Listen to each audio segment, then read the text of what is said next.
Tu es un développeur et tu utilises Claude Code ou tu veux commencer à l'utiliser, tu es au bon endroit. Aujourd'hui, on va parler des 5 meilleurs tools de Claude Code pour les développeurs. Ça fait maintenant 1 an que j'utilise Claude au quotidien et ça a complètement changé ma façon de travailler. J'ai passé des heures à regarder des vidéos et à lire des blogs d'autres développeurs sur comment ils utilisent Claude pour travailler et j'ai tout mis dans cette vidéo. Donc sans trop tarder, venez on commence.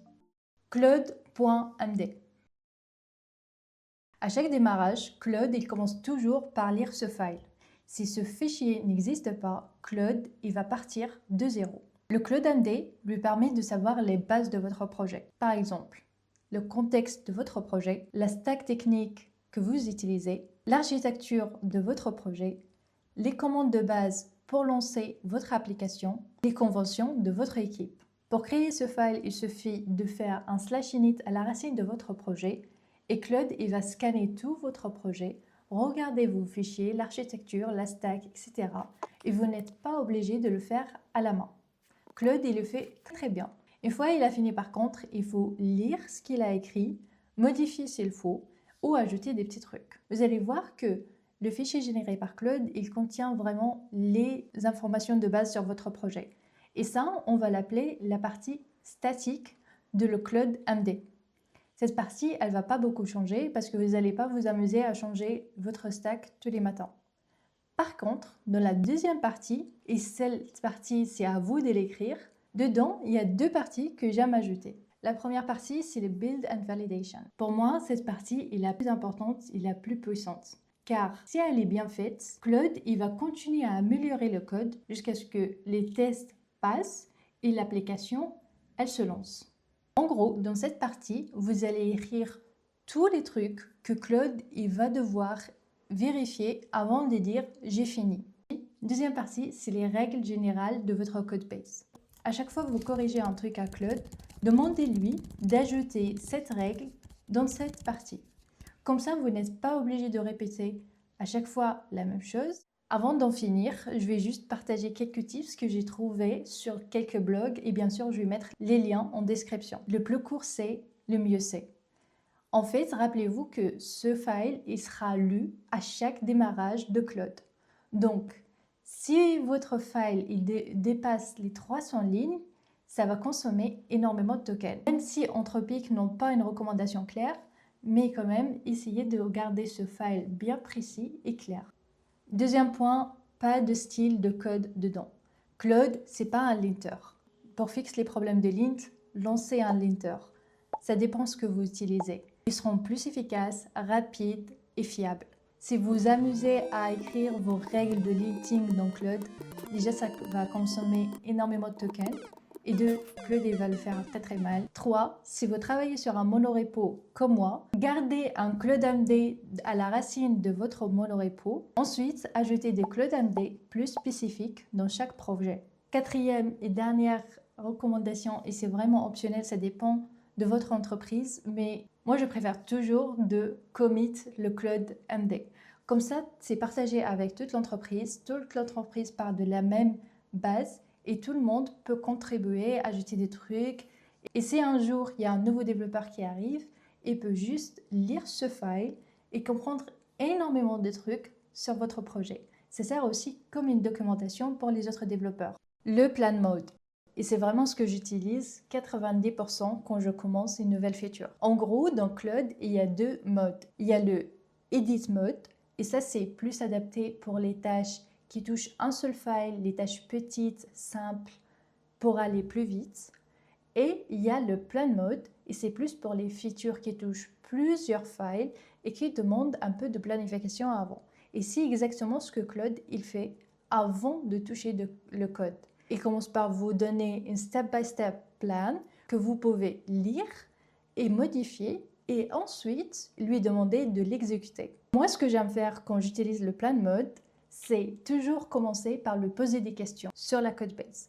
Comme ça, je vérifie mes informations que j'ai avant de commencer à planifier et ça permet aussi à Claude de chercher des informations de la codebase, me répondre et comme ça, je peux lui corriger ou vérifier moi-même. Une fois il a fini de faire son plan, ce que j'aime faire, premier truc, parce que j'utilise un terminal et c'est pas très pratique pour lire le plan, premier truc que je fais, c'est un CTRL-G. Ça ouvre le plan dans mon IDE et comme ça, je peux le lire tranquillement et le modifier si j'ai envie. Une fois c'est validé, je lui demande tout simplement de commencer à l'exécuter. Quand il commence à exécuter, je vous conseille vraiment de le surveiller pour deux raisons. Si jamais il part en cacahuète, si jamais il commence à faire n'importe quoi, vous pouvez directement l'arrêter, juste avec un CTRL-C. Ou si vous ne voulez pas l'arrêter et si vous voulez juste lui poser une question, lui demander un truc ou lui ajouter une nouvelle information, vous pouvez faire tout simplement un Shift. By the way, autre chose que j'aime faire, et c'est vraiment très optionnel et c'est juste un truc que moi j'aime faire, c'est de sauvegarder toujours les plans finaux que j'ai validés. Ça me permet de revenir et voir exactement ce qui a été fait, ça me permet de valider à la fin les modifications et aussi des fois je les utilise pour les descriptions de mes PR. Les MCP. Les MCP, ça permet tout simplement au Cloud Code de se connecter à des services externes, à des API, à des bases de données, etc. Je dois avouer que les MCP, c'est le truc que j'utilise le moins. Aujourd'hui, j'utilise 3 MCP différents. Le premier, c'est le MCP de Sentry, tout ce qui est gestion d'erreurs. Deuxième, c'est Figma pour tout ce qui est design et Linear pour la gestion des tickets. Alors, je dois être très honnête avec vous, c'est pas un truc que j'utilise au quotidien. D'ailleurs, je l'utilise très rarement pour deux raisons. La première, c'est un peu personnel. C'est moi, je trouve ça vraiment pas très productif. Je préfère que moi-même, je crée un ticket sur Linear que demander à Claude d'aller sur Linear et créer un ticket, échanger son projet, échanger son statut, blablabla, et l'assigner à moi. Je trouve ça vraiment pas très productif. Deuxième raison, et c'est la plus importante, c'est que les MCP, ça consomme énormément de tokens. C'est affreux. J'ai fait ça une seule fois, je demandais à Claude d'aller voir un petit design sur Figma et ça a juste brûlé tous les tokens qui me restaient. Je ne recommande pas, mais je veux les mentionner parce que peut-être il y en a parmi vous qui utilisent ça. Si c'est le cas, n'hésitez pas à me le dire en commentaire. Est-ce qu'il y a vraiment des cas où on est obligé de passer par des MCP ou c'est vraiment un truc que moi je vois un peu useless et en même temps j'ai l'impression que ça a beaucoup de hype, beaucoup de gens qui en parlent. Quatrième point, et c'est presque mon point préféré, c'est les slash commandes.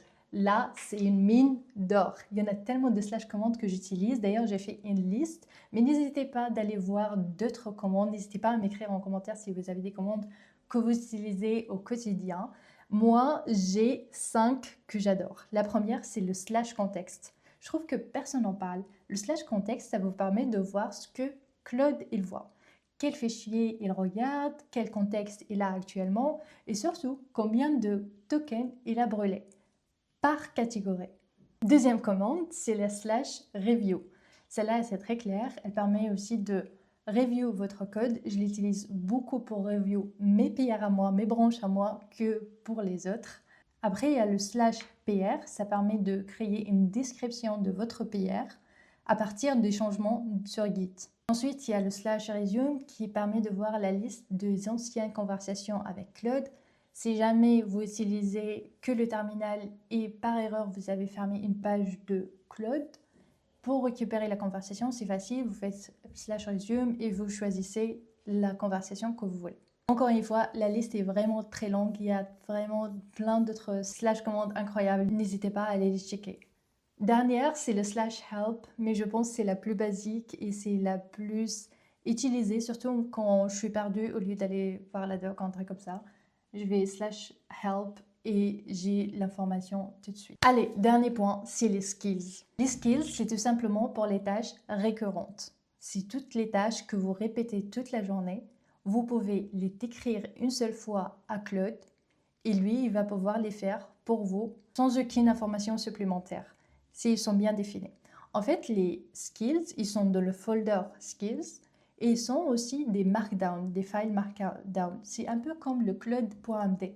C'est le même concept, sauf que le Claude.md, c'est le truc qui est lu au premier quand vous lancez Claude, alors que les skills, ils sont checker par Claude s'il pense qu'il a besoin de skills. Je vous donne un exemple d'un skill que moi j'utilise beaucoup. C'est le create view component.md. J'ai dit tout simplement à Claude que quand tu crées un component vue, ce que moi j'utilise, toujours il faut utiliser le script setup. Deuxième, créer le fichier type pour le component et ajoute des tests unitaires dans un folder dédié. Comme ça, je n'ai pas à lui répéter à chaque fois quand je veux créer un component tous ces points. D'ailleurs, pour les skills, vous n'êtes pas obligé d'écrire ça à la main. Vous pouvez demander directement à Claude de vous écrire un fichier skills. Je peux lui donner un lien sur internet d'un article où tu as lu une façon de faire quelque chose. Tu le donnes directement à Claude et tu lui dis crée-moi un fichier skills qui décrit exactement comment faire X. Et lui, il va faire ça franchement très très bien. Il n'y a pas besoin de le faire vous-même.